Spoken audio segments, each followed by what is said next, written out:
Pour Jean Folly et Gonzagueville, nous avons une autre version encore, nous dira Letty Camara. Gonzague et Folly sont des noms de famille courants en Europe.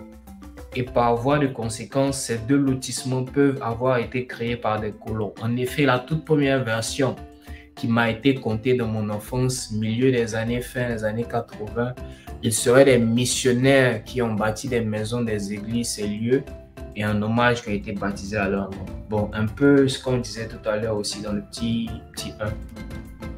Donc, c'était ça, Jean Folly et Gonzagueville. Après, on a Koumassi, qui signifie en hébreu Nkoumassi. Nkoumassi. Je ne sais même pas si c'est comme ça on prononce. Les hébreux. Si vous savez prononcer, venez sur le show en parler hébreu. Venez sur la chaîne en parler hébreu. Nkoumassi, qui veut dire lieu, endroit des mouches moustiques. Wow. Marcori, nom de famille du français, premier titulaire d'un titre foncier sur une patrie de la commune qui portera son nom. Selon Am Bodé Dio, Marc Horry, qui a donné son nom à la commune, il est à la commune, il est devenu congolais, à la commune, était un exploitant forestier qui utilisait le terrain dans le cadre de son activité. Il avait même fait percer un canal qui partait, pour ce que je sais, dans la zone du petit marché de Marcory jusqu'à la lagune du côté de ce qui est devenu aujourd'hui le Remblai, pour pouvoir évacuer ses billes de bois.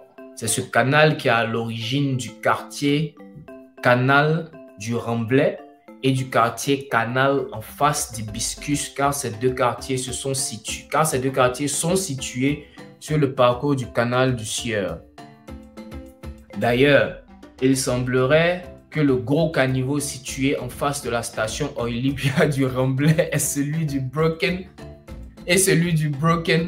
soit des vestiges du canal du Monsieur Horry.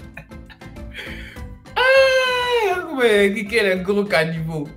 Donc, le Marc Horry Remblai, du même nom de famille que le précédent quartier, à la différence qu'il a été construit sur espace qui était autrefois un marécage. Ce terrain remblayé a donné son nom au quartier. Remblayé. Donc, l'espace remblayé de Marc Horry est devenu Marc Horry Remblai. Mosikro, du Lacro, du Labougou. La plupart des domestiques de l'époque ou des manœuvres, des plantations, depuis la période coloniale étaient issus de la Haute-Volta, considérés par les colons et même par les Ivoiriens comme des bêtes de somme. Ils avaient interdiction de se loger dans les mêmes quartiers que ces derniers.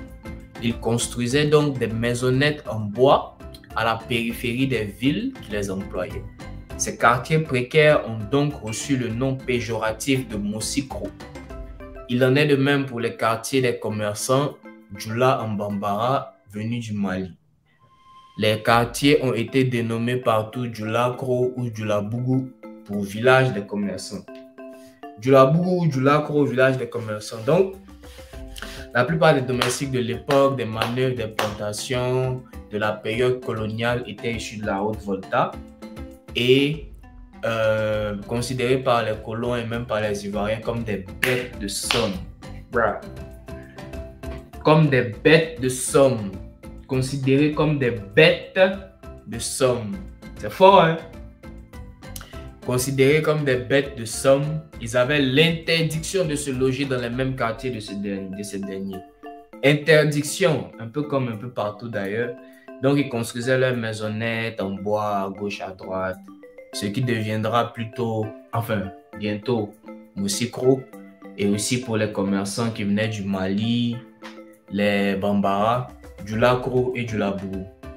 Le plateau, en référence au relief de la zone, les quartiers administratifs construits par l'administration coloniale ont toujours été, pour des raisons stratégiques, construits sur des plateaux dominants des quartiers indigènes. D'où les nombreux quartiers plateaux dans diverses villes, autrefois chef-lieu de cercle. Bon, c'est un peu pour ça que vous avez plateau dans pratiquement beaucoup de nos capitales franco-africaines. plateau à Niamey, plateau à Abidjan, plateau dans beaucoup d'autres villes aussi. Je crois qu'il y a plateau à Dakar aussi, hein. Je pense bien. Les Sénégalais, vous me corrigez dans les commentaires s'il vous plaît. Rivera.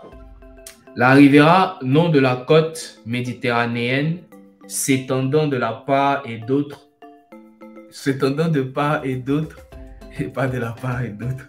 La Rivera, nom de la côte méditerranéenne, s'étendant de part et d'autre de la frontière franco-italienne, du Var en France, jusqu'à la Spiezia, jusqu'à la Spiezia en Italie. En acceptant la construction de ce quartier, Houphouët-Boigny voulait sa Riviera africaine. Donc, Riviera vient du nom de la côte méditerranéenne, s'étendant de part et d'autre de la frontière franco-italienne, bla bla bla bla bla. Ce qui a suivi Moro Houphouët-Boigny voulait sa Riviera africaine. Donc, cela termine la signification des noms et quartiers. Nom des quartiers et des communes de la Côte d'Ivoire par Achéan Momo Ntik. Si vous avez aimé cette vidéo, n'oubliez pas de vous abonner à notre chaîne Ivorywood 225 pour avoir plus de contenu sur la culture, plus de contenu sur les traditions et surtout plus de contenu sur les opportunités de business et d'investissement en Côte d'Ivoire, mais surtout sur notre beau continent d'Afrique. Si cette thématique vous intéresse, n'oubliez pas de vous abonner à notre chaîne Ivorywood 225 et n'oubliez pas aussi de vous abonner sur la chaîne, je dirais plutôt sur le compte Instagram de Achéan Momo Ntik pour aussi avoir ce magnifique carrousel où vous avez la signification des noms et des communes expliqué très clairement et aussi beaucoup d'autres contenus de notre partenaire Momo Ntik là-bas à Achéan qu'on va aussi avoir en vidéo sur la chaîne. Donc abonnez-vous chez nous Ivorywood 225 pour avoir les vidéos. Abonnez-vous également sur Achéan pour avoir les cris. Donc sans plus tarder, ciao ciao la famille.